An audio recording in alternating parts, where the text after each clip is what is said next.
Hi, and welcome back to Kicking Cancer's Ass. I'm your host, Joelle Kaufman, and today we're going to complete the conversation with Dr. Peter Kuhn of USC and one of the pioneers of liquid biopsy, which is a emerging, exciting way to detect cancers with precision and availability for everybody. Dr. Peter Kuhn. I know you've always been cross discipline, all of your work. And you were just talking about your relationship with the LLMs. Now, when we were working together on the project, we talked about how AI is a revolutionary catalyst for your work. And I'd love for you to talk about that. Is one of the big possibilities of AI is that it's going to change cancer detection? And what can it do that is so much harder for human beings or human beings with computers that aren't AIs? And what are the limitations that we need to be aware of here? Credit to a graduate student about an hour ago, because we just talked about this, right? Where the LLMs are really good at, the way he put it, interpolation, making connections, but they're quite poor still at extrapolation. So they're not finding new things. They can't fill in big white spaces of the unknown. They can't, if there is no data there, that's really, really dangerous because stuff gets produced that is completely not meaningful. So they're quite poor when it comes to all of that. However, they're really good at this interpolation, making connectivities. They're very, very good at processing, similar to just a super fast thinking human, right? So the human can't create data. If you make stuff up, you will live in a made up world that has nothing to do with the real world, and really bad things will happen because you will make really bad choices because you're making those choices on non existing data. So that's all scratch. But as humans, in this process of scientific discovery, we do experiments, we take the data, we analyze the results, and then we interpret. And then we do this over and over and over. So as we're then accumulating data, we get experience, which means that our interpretation becomes better and better and better. So in the world that we live, where AI is an absolute revolution, is when we look at a single blood test. The way we prepare these samples is essentially a big blood smear on a glass slide. And then we look at millions and millions and millions of cells. And we try to find that outlier cell that shouldn't be there. As humans, we have now enough evidence that I can enrich that population and I can present that to the human, and the human gets really good at figuring out which cell shouldn't be there. But of course, I can only do this at a certain throughput, a couple of hours per sample. And that limits my ability to actually also learn fast enough. It's not just about making it cheaper in the clinic, but it's actually limits my ability to learn because I can also have a hard time learning across humans. Now, this is something that AI is fundamentally really, really good at. Taking images, right? And I mean, if you type cat into search, it doesn't have to be a large language model, even just into search, you will get lots of cats and you see them. So now think about 30 years ago, you go to the library and to a physical library and you're like, I'm going to go through picture books and find cats. That's a really slow process. So that is a process that we have now put on steroids. Now, all of a sudden, we can ingest just enormous amount of true data. That's really, really important that all of this is based on true data from patients. And we can learn on that data. And that is what these AI models are really, really good at. They learn just like the human brain would learn, right? The human brain looks at an image and interprets the image. And with AI, we just can do this incredibly fast. And that is what is really changing the world of pathology, the world of pathology that's looking at at a piece of human tissue and then establish a diagnosis from there. That entire world is being wonderfully propelled forward with the new AI methods, which is then an incredibly empowering set of tools for the physicians who are treating patients, but it's equally as powerful for us in the research world of really accelerating research. So, is there something you think breakthrough wise that you feel like is going to come faster because we're learning faster? And not that I'm asking you to guarantee the future or predict. What are you most excited about? What are you seeing happening here? Because you look very animated and Yeah. charged up. Yeah. No, I mean, this is, we live in a complicated world and in complicated times. But if we just focus for the moment on science and where science can really get us today, it is just absolutely striking. And that has to do with both the bigger picture of cancer and cancer research, where we're going there. The fact when we now get together within the breast cancer setting, that, and I mentioned this early in the conversation, I said this idea of interception. When we had these conversations 6, 7 years ago, it was a couple of knuckleheads, in like a dark room in the basement, like, dude, this would be amazing. Fast forward just 6, 7, 8 years, and all of a sudden, it's a conference room full of 20, 25, just incredibly thoughtful scientific minds, physicians and scientists sitting together and being like, okay, here are the set of observations in the clinic. Here is the set of preliminary early data in the lab. Here is what worked. Here's what hasn't worked. Here's why it's complicated.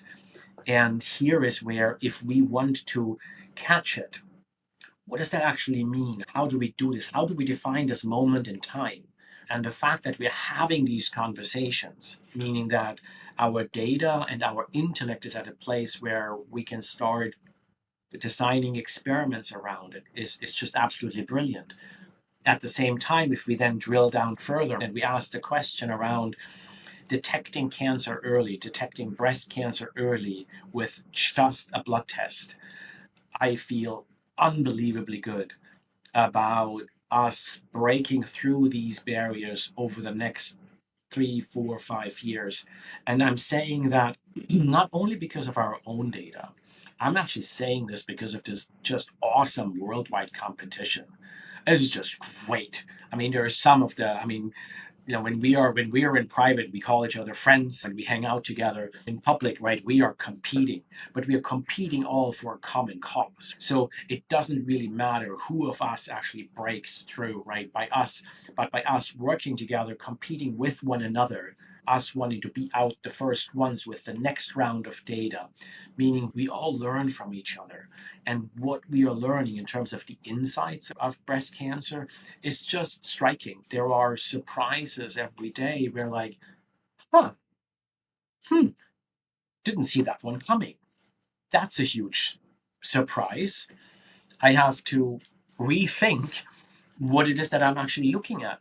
And then how do I put that back into context? You redesign the next study. And the beauty of all of the technologies we have today is actually that many of these new studies we actually do in the setting of patients. So we now run our what we call intercepted trials around the country to really look at patient samples, analyze them.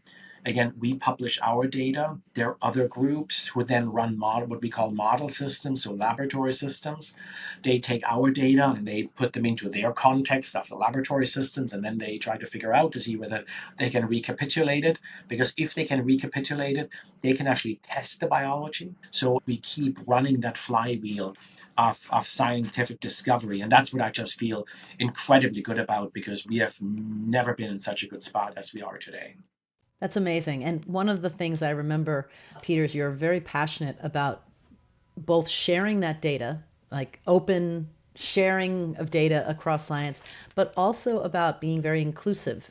It's shocking how much scientific and medical research doesn't include women or people of color or people from different ethnic backgrounds and socioeconomic and those interceptor trials, if I remember right, you were very deliberate. I think one was in a Native American setting and one was a heavily BIPOC. And I kept saying, don't forget the BRCA people. Turns out Dr. Esserman educated me that the BRCA people are not just Ashkenazi Jews. There's actually large clusters in the African American community. And we can certainly be inclusive while using the prevalence. So I always thought that was terrific. Now, you talked about uncovering new information. One of the things that your research uncovered was new information about how cancer metastasizes, right? Because when you finish treatment, they say, congratulations, you're cancer free. And if you're like me and you had a bilateral mastectomy, you say, so what do we do next? They're like, oh, we'll see you in 6 months. And then what are you going to do? We're going to use our hands. We recommend you use your hands, but these are the most effective tools. Now, I'm glad that these are effective tools, but like seriously, that's what we've got. So, what are a couple of the key discoveries about how we understand metastasis, and how do you see that knowledge being applied in a patient care setting? Yeah, so I'm going to touch briefly on what you mentioned before, the problem that we are facing, the problem that you just outlined, that potential of a future relapse. How high is that risk? Does it change over time, et cetera, et cetera? That's a darn hard problem to solve. And I really don't care who needs to be around the table to solve the problem. We have to get every stakeholder and every potential brain cell that can contribute to this around the table. And that is also, even from that perspective, lots of different backgrounds, lots of different perspectives, lots of different approaches to science. In addition to working with a broad set of patients, because again, we should do the experiments in the most meaningful group of patients. And mind you, just like what Dr. Esserman was saying, right, you have these clusters of BRCA mutations in particular patient populations. So if I want to understand the consequences of BRCA1, BRCA2 mutations, and how do I start defining risk? Can I measure something else that tells me where you are? Again, the question that you asked, right? It's not about if, but it's when. My goal is to give every woman a date or a date range at least and be like, okay, live your life. And somewhere in there, we're going to start, we will measure stuff. And as we measure stuff, we will start giving you a date range and that can start informing you. So this is super important. And obviously you would do this in a population that is enriched for that. But it helps everybody because it exists in smaller proportions in everybody else as well. So this is all part of how we design our scientific experiments in such a way that they're most impactful, most meaningful, and we learn the absolute fastest way possible. So if we go back in terms of metastatic relapse, there was a whole bunch of interesting questions. One was, is it random? Yes, no. Where it goes next.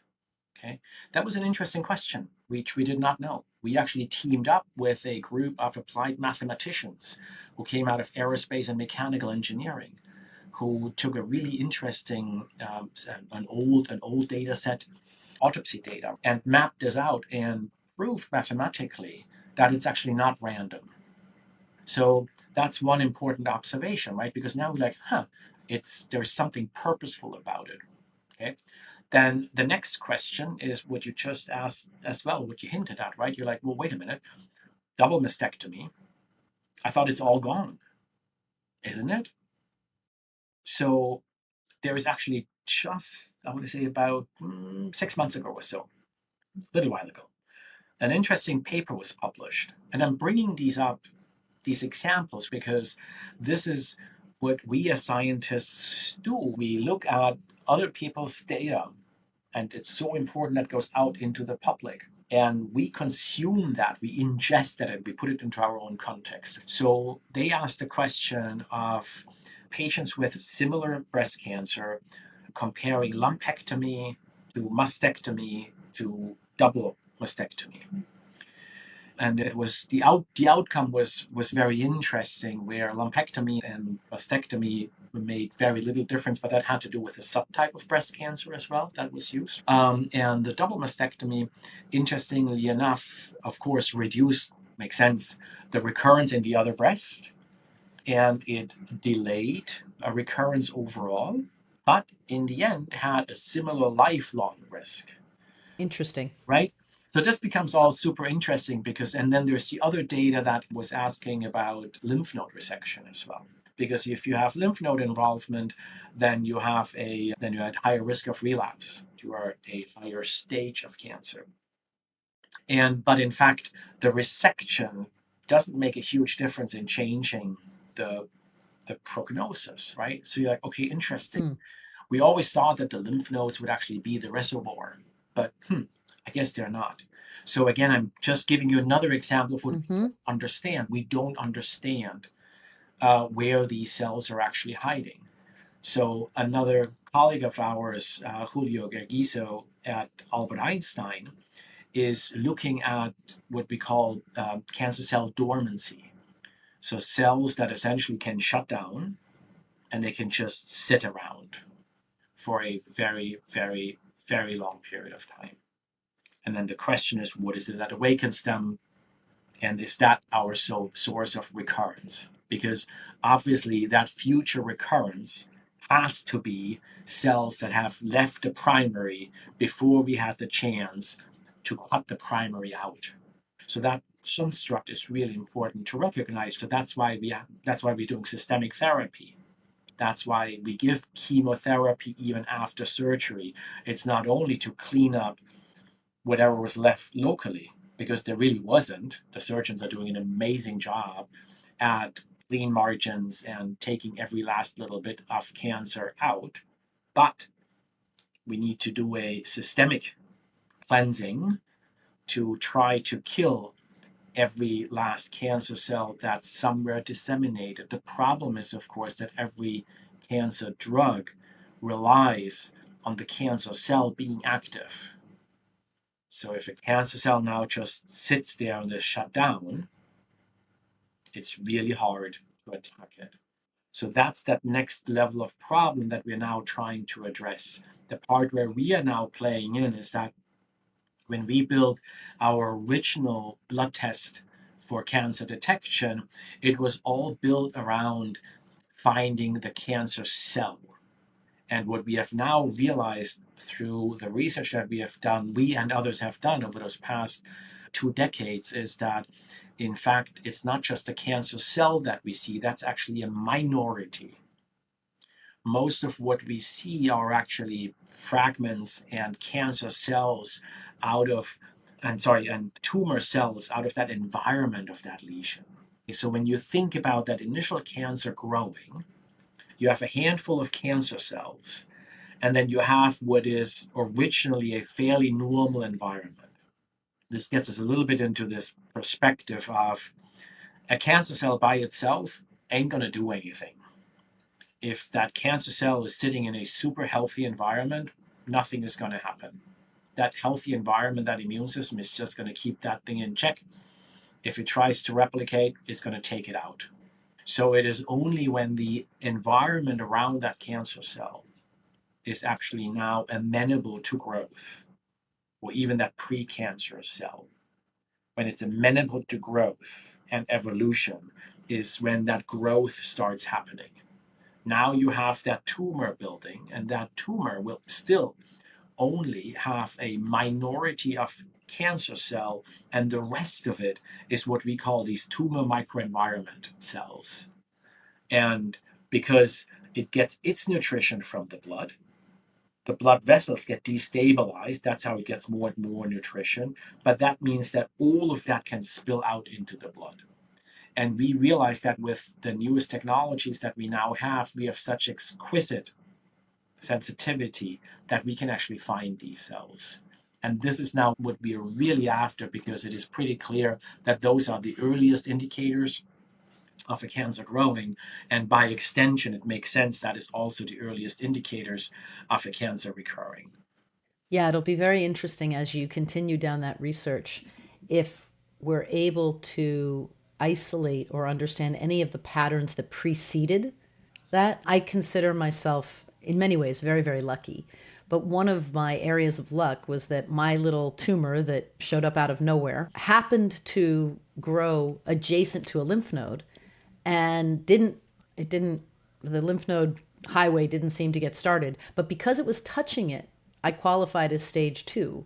And that gave me access to what the brand name is called Keytruda, but it's an immunotherapy. And correct me if I'm wrong, that was explained to me as it's not really treating your current systemic, the chemotherapy is going after that. What we're trying to do is actually train your immune system so that they are on the lookout and your immune system is kind of optimized to take out future these. If these dormant cells become active again, the immune system is, it's not going to elude the immune system, because part of the theory, as it was explained, was cancer is eluding the immune system. It's somehow getting away from your body's own natural ability to fight off anomalies and invaders. That is absolutely right. And so think about that lymph node. So your lymphatic system is your drainage system. And the lymph nodes are very, very good at taking the trash out. So for an unknown amount of time, but probably for a long period of time, as the cancer cells get drained through the lymphatics, the lymph nodes are actually taking the trash out. Our immune system also, for quite some time, works just fine at keeping the cancer at bay. Somewhere along the way, either the cancer becomes too strong or the immune system just too weak. But remember, we don't need much of an imbalance. Okay, this is not about something radical or dramatic or this or that.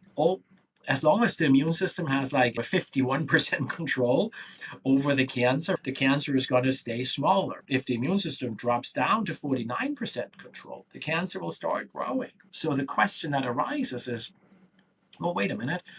There is this intrinsic assumption, which again makes total sense, that the immune system can in fact control the cancer. So over time, the question that arose in the therapeutic development arena is, we can either take a chemotherapy and broadly take out everything that is replicating, or we take a what we call targeted therapy, meaning we have a target on the cancer cell and we only take out that particular cancer cell. And now the third set of therapies, which are these immunotherapies that you just spoke about. And what they do is they don't kill the cancer cell. They just cover what we call a checkpoint on the cancer cell that would normally signal to the immune system that I'm a healthy cell, don't eat me. If I now have an immunotherapy that covers that checkpoint, now all of a sudden an immune cell comes by and it's just like, wait a minute, you're an unhealthy cell, I'm going to start eating you. Okay, if I start eating you now, enabled by that immunotherapy, this immune cell now gets educated, gets a flavor for the taste of that cancer. It's like, okay, that was not bad. Okay. And you're going to do that a couple of times over and over. And the immune cell, and with that, the immune system, is getting better and better and better at recognizing it, which then gets us to this construct of a durable response, a long-term response. And again, this is it's an amazing world. We are still, even though we have these huge successes, I still believe we're actually early on in our understanding of all of that and making this work across the full spectrum of disease and for all patients. Lots of hurdles ahead of us, but again, that scientific process, that flywheel is rolling. Yeah, and I'm hopeful that as all that progress is happening, we are trying to capture what was the environment, what was going on in the person's life, in the person's health, because the real name of the game is, can we prevent this? can we understand? And it's such a complicated disease, and the body is, I mean, I think it's glorious, but it's unbelievably complicated. Even what you just said, the immune system can, it adapts, it morphs, it's a learning system. Like, how incredible Mhm. is that? Like, your immune system cells are just going, I think I'll change them and pick up this signal now. I mean, that's incredible. So, Peter, I could talk to you for hours, but I want to ask my last question, and then we'll have you on again sometime, I'm sure. But what would you say in the theory of we're kicking cancer's ass? What is maybe one or two things people can do to help kick this disease's butt? No, thank you, Joel. I mean, it's participate, participate, participate. Participate in your own health. Participate in the process of science around you. There is ways of either volunteering and helping in clinical studies. There is participation in clinical studies. There is when you get the opportunity to participate in a new diagnostic development.